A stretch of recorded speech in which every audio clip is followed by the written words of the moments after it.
the first segment, which is talking about Angel Reese and her surprising season-ending injury. This essentially, like, this came out of the blue over the weekend. Like, I wasn't expecting to cover this.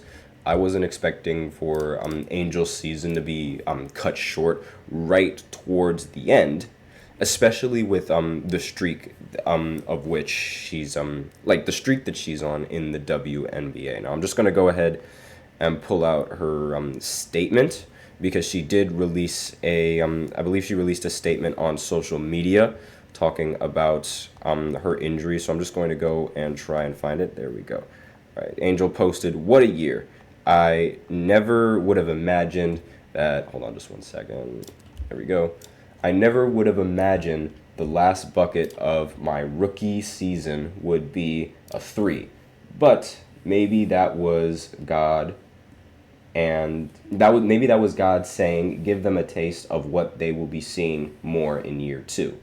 Through it all, I have showed that I belong in this league, even when no one else believed. All I have ever wanted was to come into the W and make an impact. I can confidently say I have done that and will strive to keep doing so.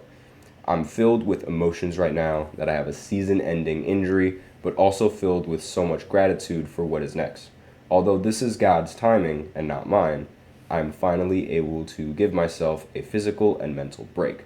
God gives his hardest battles to his strongest soldiers. You'll still see me being the biggest cheerleader on the sideline and unrivaled league. See you soon." And that was her post, and that's what she had to say. And really, like, again, super surprising that she even tweeted this out. Incredibly surprising. But this is arguably now, if Caitlyn didn't exist, she would arguably have been known as the greatest rookie in WNBA history. Again, only if Caitlyn didn't exist. And she recorded 26 double-doubles in 34 games, the second most in a single season by a player in league history. She posted 15 consecutive double-doubles earlier in the season, setting a new WNBA record. She also set a new WNBA record for most single-season rebounds. She ended the year with 446. She was named the WNBA Player of the Week in Week 7, the WNBA Rookie of the Month in June, and arguably had one of the best rookie campaigns that any WNBA rookie has seen, again, aside from Caitlin Clark. The fact that both of these two are in the exact same draft class is just incredible. And it's sort of unfair for Angel, I guess you could say, because, you know, now there's so much, yes, she is breaking records, but Caitlin is also breaking records. So trying to, like, you know, split the greatness between the two, it's not entirely easy. And it's a parallel to maybe even something like Steph or LeBron. I don't think it's that much of a parallel to Steph or LeBron, but a lot of people want to do that. I think it's more of a parallel to Magic and Larry, just because of, you know, the connotations and the way that arguments ensue amongst them, and because, you know, Magic and Larry were essentially like the first, well, aside from Kareem, this was like the first two like head-to-head big rivalries that the league has seen when the league was first starting to modernize and advance, I guess you could say. It's one of the more popular ones. Like back in the day, you could argue that Bill and Wilt were the two best in the league, and they were the ones going head-to-head with each other. And then obviously, once the 70s came around, then it was more Kareem just dominating most of the league. And then but like in that period of the 70s, there wasn't really, I can't really name many big time sort of rival. Maybe Kareem and Wilt, because, you know, Wilt does have that longevity. But Magic and Larry were like the big two players that would go head to head. And in the 90s as well, there wasn't really much, you know, head-to-head action going on. There was no big rivalry. The only rivalry, I guess you could say, back then was like the league going up against Michael Jordan. Like, that was the rivalry. Everyone else against Michael Jordan in the time, because there wasn't really like a big rivalry story like it's like Boston Lakers at the time, or like Caitlyn versus Angel right now. But to continue on with Angel and her stats, she averaged 13, 13, and 1, along with 1 steal per game, and to end her season.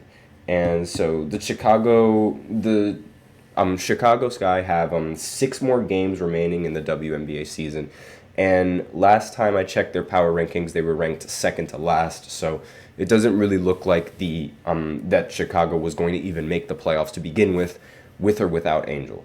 But aside from that, still a fantastic rookie campaign coming in from Angel Reese. Let me know in the comments what you guys think of Angel Reese's performance and what you guys think of the future of the WNBA. Are you guys looking forward to it? Are you guys just sort of like sitting back, relaxing, and waiting for some more drama? Because I'm personally looking forward to next season, because not only are we going to probably see Caitlin play even better than what we've seen her play now, but we're also going to get Cameron Brink. We saw a little bit of what Cameron Brink can do for the Sparks, but we haven't seen it all. So I'm very interested to see in how Cameron Brink can impact the Sparks, and maybe she can impact the Sparks in an even better way than Angel Reese is impacting the Sky. I really wouldn't be surprised, because I was a big fan of hers when she was on UConn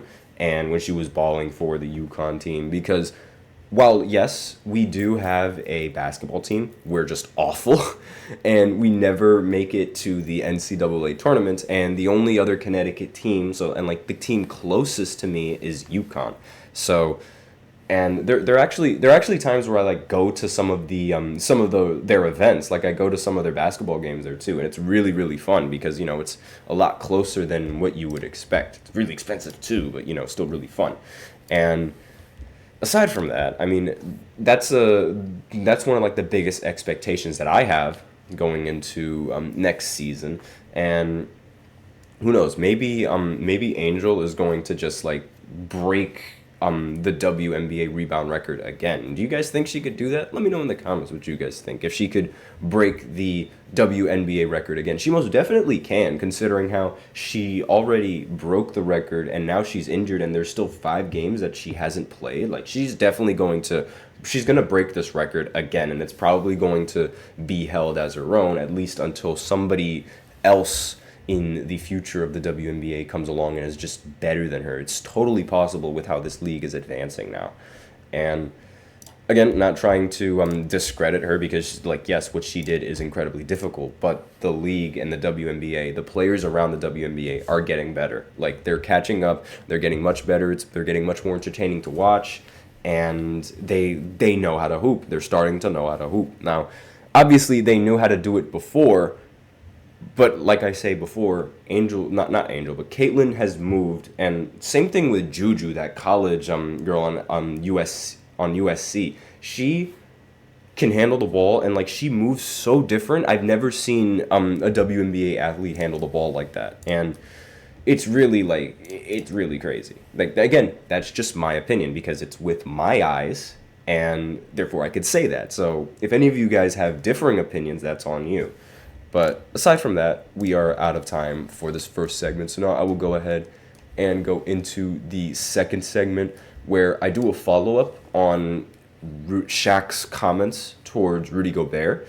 Because if you guys remember from one of the previous podcasts that I mentioned, Shaq ended up calling out Rudy Gobert on a podcast, saying that he is flat out the worst player in the NBA. And Rudy ended up responding to that, and now another coach ends up responding to that. So there is a little bit of drama around that. So I'm going to talk a little bit about that right after this short break, so be sure to stay tuned. I feel like I'm losing my mind. Is everybody in the world blind? Please, Lord, give me a sign, a sign. I feel like I'm losing my mind. Is everybody in the world blind? Please, Lord, give me a sign, a sign. wanna be the greatest. Everybody on the fake shit. I look around and feel like everybody is the fakest. I make this every day and I'm impatient, hoping one day I blow up from the basement. Statement, the top is so vacant. I don't hear shit that I think is amazing. Waiting for my day when I'm playing sold out shows for 1,000 faces. Hey, give me that crown, get in my way and to be put down. It ain't your place, all this my town. If I want that shit, then I'll get it right now. I'm losing it, the noose it fits, I'm losing shit, a stupid myth. You choose to live or choose to dip, you choose to fight or lose your grip and lose a gift. Oh, I feel like I'm losing my mind.